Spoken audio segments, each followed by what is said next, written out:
Hutan lindung bisa diambil manfaatnya melalui berbagai jenis kegiatan sob. Yang pertama, pemanfaatan kawasan. Yang kedua, dengan pemanfaatan jasa lingkungan. Dan yang ketiga, pemanfaatan hasil hutan bukan kayu.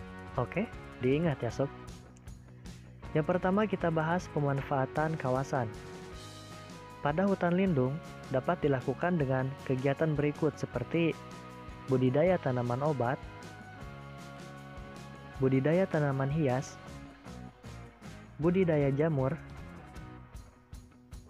budidaya lebah, penangkaran satwa liar, rehabilitasi satwa,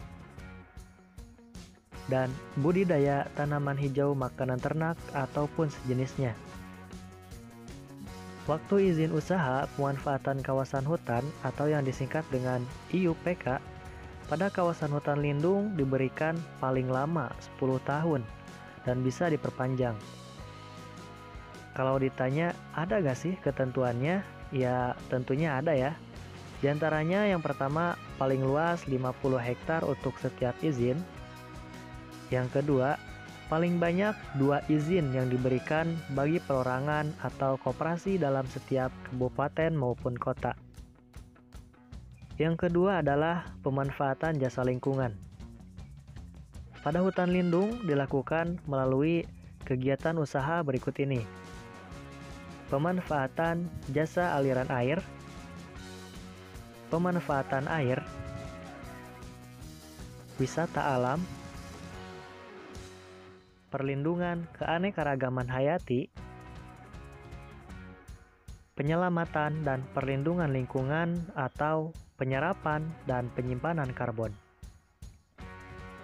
Nah, dalam pemanfaatan jasa lingkungan pada hutan lindung tidak boleh mengurangi, mengubah, atau menghilangkan fungsi utama dari hutan lindung.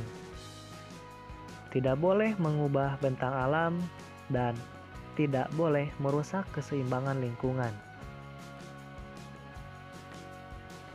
Dan yang ketiga adalah pemanfaatan hasil hutan bukan kayu. Hasil hutan bukan kayu artinya berbagai macam produk yang dihasilkan dari hutan selain kayu.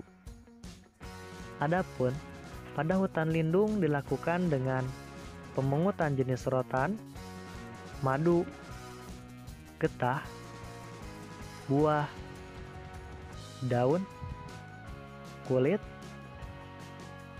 jamur, sarang burung walet ataupun sejenisnya. Dalam pemanfaatan hasil hutan bukan kayu pada hutan lindung ternyata ada ketentuannya nih sob. Di antaranya yang pertama, jenis hasil hutan bukan kayu yang kita pungut merupakan hasil reboisasi ataupun tersedia secara alami. Yang kedua, tidak boleh merusak lingkungan. Yang ketiga, tidak boleh mengurangi, mengubah, atau bahkan menghilangkan fungsi utama dari hutan lindung. Dan yang keempat, hanya boleh dilakukan oleh masyarakat sekitar hutan.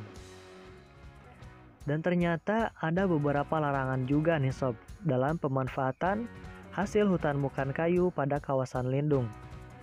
Seperti dilarang untuk memungut jenis hasil hutan bukan kayu melebihi kapasitas produktivitas alaminya.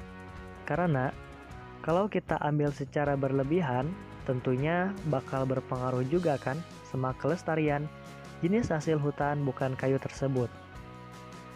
Dan larangan yang kedua adalah tidak boleh memungut jenis hasil hutan bukan kayu yang dilindungi oleh undang-undang.